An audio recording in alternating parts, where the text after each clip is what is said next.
Well, hello there once again, Wildcat fans. Welcome to another LC Coaches Show with our men's soccer coach, Claudy St. Louis. I'm Brad Welburn. Glad to welcome you back here once again, and we got a lot to talk about. They played 2 games last week. They got 2 more coming up, or excuse me, matches. Let's get it right. Let's get the right terminology right. 2 matches last week, 2 more this week, and let's get right to it, Claudy. Talk a little bit about, I guess let's first talk about Howard Payne last week on last Thursday. That was kind of a weird game, I guess you could say. I mean, not oftentimes you see 9 goals scored. Unfortunately, it was a 6-3 loss to us. But I guess it's kind of a weird game. So tell me your thoughts on it. Well, we had a terrible first half. We conceded 5 goals on 8 shots.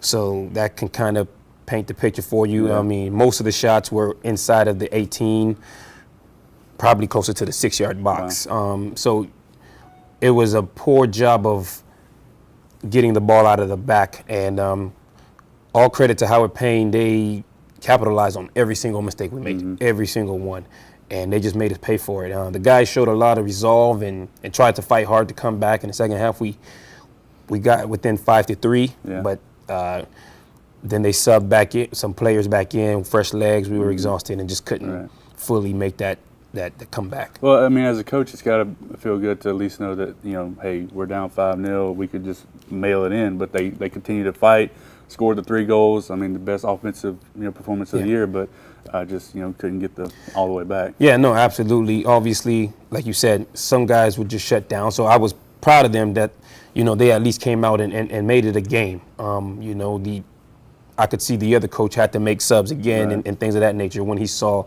the momentum was shifting and things were swinging in our favor. And so they definitely made it a challenge. I don't think Howard Payne, they didn't get out of there without sweating for sure. Yeah. But at the end of the day, we just shot ourselves in the foot and gave up a game that I thought, had we just played better first half, we would have won. Right. Then moving on to Saturday, going over to UT Dallas, a little bit different kind of game, 2-0, the final there in Dallas's favor. But what was the biggest? I mean, I feel like Dallas is a very good side, and then you guys are able to kind of stay with them throughout the whole game. Yeah, I mean, and one of the biggest differences is that we didn't make those same mistakes that we made against Howard Payne. We didn't give up the ball as much as we did against Howard Payne, and we got a bad penalty. Well, not a bad penalty. We just gave up a penalty, and they scored their goal. And it was just, I told my team, when you play against a team like UTD, Dallas, that are 2-time conference champions, they know how to win. Yeah. If you give them the opportunity and they go ahead, they don't usually forfeit leads. So I think we just dug ourselves a hole. Even though it was a smaller hole, it was against a much more successful team historically, and they just know how to put those kinds of games away. Right. Talk about where the team is right now, as we're kind of 3 games now into the conference schedule. You got 2 more tough ones coming up this week. So, what's the mood of the team as you prepare for this week? I think the guys are still upbeat. I think the guys, especially the UTD game, in a strange way, helped the guys realize, hey, this is the cream of the crop in the conference, and we were actually competitive. The second goal UTD scored was late in the game when we were pushing numbers forward trying to equalize. So I think the guys are starting to realize, because they're young, they're starting to realize the conference and starting to see that, if we just don't shoot ourselves in the foot every game, we could probably actually pull some of these results out. And so tempo's upbeat. We've had some pretty good practices Monday and this morning, and I think I'm expecting a lot. I told the guys we don't have any opportunity not to get points this week. So I'm expecting us to pull out wins and draws or whatever we need, but we cannot lose, is what I told the young men.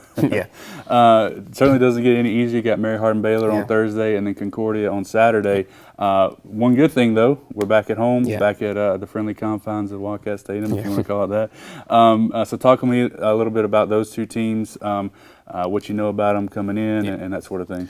I know Mary Hardin Baylor, they're a very organized team, very, very organized. I got to see some tape of them against Tyler, and they get behind the ball, and they're very compact. They speak a lot.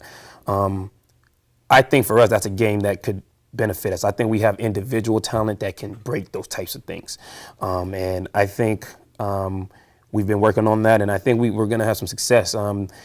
quite honestly, they're just a solid team that organize very well, and they kind of try to get you on the counterattack. Right. So we've been just talking about it, working on it, and I think it should be a situation where we can definitely put goals past them and just have to focus on the defensive end.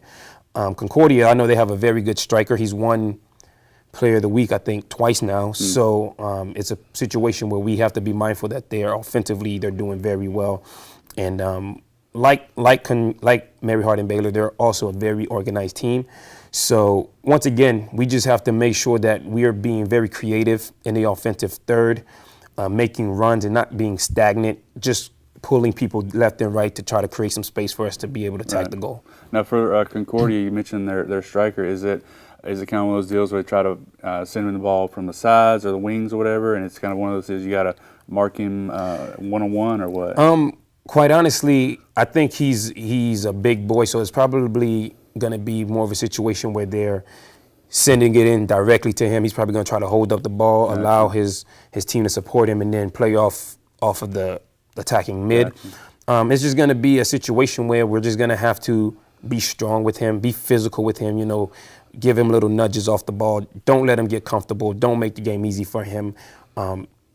Just always just pesting him, being on him, and just making it hard. And I think if we can do that, we can disrupt their whole style of play, and I think we can be successful as well. Cool deal. All right, there you go, folks. 2 games this week. Like we said, Thursday at 7:30, roughly, they'll play after the women's game, Mary Hardin Baylor, and then Saturday early in the afternoon, because we have football game on Saturday evening, about 1:30 start. Just come early for the women's game and stick around for the guys afterwards. So find them on social media. They're at Twitter, they're on Instagram, Facebook, everything, all the likes and follows and tweets and everything that you want on LC Men's Soccer. Claudy, thanks again for joining us this week. I'm Brad Wilburn. We'll see you next time.